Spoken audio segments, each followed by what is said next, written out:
Any का बाप काफ़ी खफा है और कहता है कि मेरी ये नाराज़गी ख़त्म नहीं होने वाली है। इतनी बातें बड़ी बड़ी हो गई और आप लोगों ने मुझे बताना ही गवारा नहीं किया है। मैं तो इतना हैरान हूँ कि आखिर आप लोग ऐसा कैसे कर सकते हो। कैसे इस तरीके से मुझे बाहर निकाल सकते हो। यानी कि बिल्कुल नहीं समझा है कि आप मुझे बताओ, लेकिन आप देखेंगे कि एमल साफ साफ कहती है कि हमने आपकी तबीयत की वजह से आपको नहीं बताया है, क्योंकि अगर आपको बता देते तो आप वैसे ही इतनी टेंशन लेते हैं तो फिर आपका क्या बनता। सिर्फ यही वजह थी, क्योंकि वो जानता था और सोचता था कि शायद वो इस शादी को रोक लेता और सब कुछ ठीक हो जाता। खैर आप देखेंगे कि अब बहुत ज़्यादा इमल परेशान हो चुकी है, क्योंकि वो जानती है कि उसके साथ जो कुछ होने वाला है आने वाले दिनों में काफ़ी ज़्यादा खौफनाक होने वाला है, क्योंकि उसका दिल इस चीज़ की गवाही दे रहा है कि कुछ ना कुछ गलत तो है, लेकिन अभी उसको इस चीज़ की समझ नहीं आ रही। अभी तो उसके अपने आगे सिर्फ और सिर्फ आयमा ही नज़र आ रही है, और आयमा का ये चेहरा देख देख के वो परेशान हो चुकी है और सोच में मुबतला हो चुकी है कि आखिर मेरे साथ क्या बनने वाला है। कुछ समझ नहीं आती उस बेचारी को, और वो ऐसे ही रिंगती रिंगाती चली जाती है। लेकिन आप देखेंगे कि वो कहती है कि शायद यार कभी ऐसा तो नहीं है कि अगर इस बच्चा, यानी कि कुछ भी इस बच्चे के बारे में वो सोचना चाह रही है कि कुछ भी हुआ तो मुझे छोड़ तो नहीं दोगे। लेकिन वो कहता है कैसी बातें कर रही हो, क्यों इस बच्चे के बारे में इतनी खौफनाक और भयानक किस्म की बात कर रही हो। देखो तुम ऐसा क्यों सोच रही हो, ऐसा मत सोचो। लेकिन अंदर ही अंदर उसको इस चीज़ का अंदाज़ा तो हो गया है कि शायद यार सिर्फ बच्चे की वजह से ठीक है, वरना वैसे उसने अपना फैसला बदल लिया था। इस चीज़ की बेवफाई तो साबित हो चुकी है।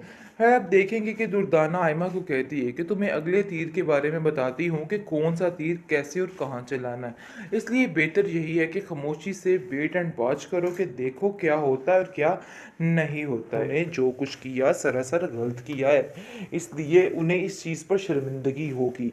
आगे से आप देखेंगे कि आयमा उसको कहती है कि एमल उसको कहती है कि मुझे इस चीज़ का यकीन है कि जो कुछ भी हुआ सिर्फ और सिर्फ दबाव में आके किया गया है, वरना ऐसा कुछ भी नहीं हो सकता था। आगे से वो कहती है मुझे भी इस चीज़ का अंदाज़ा है, लेकिन पता लगाना है कि आखिर ऐसी क्या वजह बनी जिसकी वजह से इतना ज़्यादा दबाव था कि ये सारा कुछ मानना पड़ा। दूसरी दफ़ा आप देखेंगे कि फ़ाखरा की सारी स्टोरी जब बताई जाती है आयमा के बाप को, एमल के बाप को, तो वो काफ़ी हैरान होता है और कहता है कि आखिर ऐसा कैसे हो सकता है। इतना सब कुछ हो गया और आप लोगों ने मुझे बताना भी गवारा नहीं किया। इतनी बड़ी बेवकूफ़ी आखिर तुम कैसे कर सकती हो, कैसे तुम अपनी बेटी का घर ऐसे बर्बाद होते हुए देख सकती हो। जिस पर आप देखेंगे कि वो उसको कहती है कि मैंने इन सब चीज़ों को रोकने की काफ़ी ज़्यादा कोशिश की है, लेकिन ऐसा कुछ भी नहीं हुआ। मुझे बहुत ज़्यादा टेंशन है इस बात की और मैं क्या करूं मुझे खुद समझ नहीं आ पा रही है कि मुझे क्या करना चाहिए और क्या नहीं करना चाहिए। फिर आप देखेंगे कि वो कहती है जो होना था हो गया है, बस दुआ कीजिए कि अगला वक्त बेहतर आए, क्योंकि जैसे ही उसको पता चलता है तो वो काफ़ी परेशान हो जाता है। कहता है एमल तुम फिक्र मत करना, तुम बल्कि छोड़ छड़ा के सब कुछ इधर आ जाओ, टेंशन मत लो, देख लेना सब कुछ ठीक हो जाएगा। जिसको सुनकर वो कहती है कि नहीं, मुझे इन सब चीज़ों से दूर नहीं भागना है, बल्कि इन सब बातों का डट के मुकाबला करना है। इसलिए आपको भी बिला वजह परेशान होने की कोई भी ज़रूरत नहीं है। सब कुछ अनकरीब ठीक हो जाएगा। बिल्कुल फ़िक्र मत कीजिए, बस आप मेरे लिए दुआ करते रहिए और मुझे इस चीज़ का यकीन है कि सब कुछ ठीक हो जाएगा। आगे से आप देखेंगे कि वो उसको कहता है हाँ, तुम्हारी बहन भी उधर है और उसके बारे में कभी भी बदगुमानी पैदा मत करना। वो हमेशा तुम्हारा साथ देने के लिए तैयार है। पहले भी तुम्हारे साथ थी और अब भी तुम्हारे साथ है, इसलिए बिल्कुल भी परेशान मत होना। लो जी, आखिर हो ही गई शादी। आयमा की शादी हो चुकी फाइनली। बड़ी कोशिशें हुई, रास्ते रास्ते में आके सब ने इस शादी को रुकवाने की बड़ी कोशिशें की, लेकिन बेसूद, ऐसा कुछ भी नहीं हुआ। बहुत कोशिशें की गई, हो गई, लेकिन शादी नहीं, ये असल में हुई है बर्बादी। किसकी? आयमा की, क्योंकि आयमा जिस जगह पर करना चाह रही थी, जो काम करना चाह रही थी, वो उसके उल्ट होकर उसको मिला है। वो नहीं समझ पाई थी कि आखिर उसके साथ क्या हो रहा है, अभी भी उसको समझ नहीं आई। लेकिन जी अब ज़रा झटके शुरू हो चुके हैं, क्योंकि जैसे ही शहरयार सिर्फ और सिर्फ एमल का ख्याल रखने के लिए मजबूर हो चुका है और उसको पता चल चुका है कि मैंने एमल का ही ख्याल रखना है, इसलिए ये चीज़ बिल्कुल हजम नहीं हो रही है आयमा को। और आयमा साफ साफ कह देती है कि आखिर ये क्या तमाशा है, कब तक ये सारा सिस्टम चलेगा। मैं साफ साफ बता रही हूँ कि ये तमाशा ज़्यादा देर तक नहीं चलने वाला, वरना मैं जाकर खाला जान को सारी शिकायत लगा दूंगी। यानी कि असल मकसद उसका है शिकायत लगाना, वो शिकायतें लगाना ही चाहती है और यही जानती है कि शिकायतें लगा के किस तरह से खाला जान को अपनी मुट्ठी में करना है। खैर आहिस्ता आहिस्ता खाला जान को भी इस बात का इल्म हो जाएगा कि आखिर क्या करना चाह रही है आयमा और क्या किस बेस पर आई है इधर।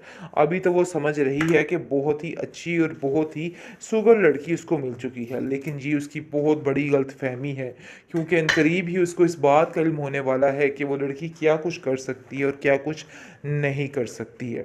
अभी तो आप देखेंगे कि एनी ने बहुत कोशिश की, लेकिन एनी अभी भी अपनी बहन को इस चीज़ का यकीन दिला रही है कि तुम फिक्र मत करो, देखो कितना बड़ा कारनामा हो चुका है और ये बात कम है क्या तुम्हारे लिए। तुम नहीं जानती कि आहिस्ता आहिस्ता सब कुछ ठीक हो जाएगा। शहरयार भाई को भी इस चीज़ का अंदाज़ा हो जाएगा कि उन्होंने जो कुछ किया सरासर गलत किया है, इसलिए उन्हें इस चीज़ पर शर्मिंदगी होगी। आगे से आप देखेंगे कि आयमा उसको कहती है कि एमल उसको कहती है कि मुझे इस चीज़ का यकीन है कि जो कुछ भी हुआ सिर्फ और सिर्फ दबाव में आके किया गया है, वरना ऐसा कुछ भी नहीं हो सकता था। आगे से वो कहती है मुझे भी इस चीज़ का अंदाज़ा है, लेकिन पता लगाना है कि आखिर ऐसी क्या वजह बनी जिसकी वजह से इतना ज़्यादा दबाव था कि ये सारा कुछ मानना पड़ा।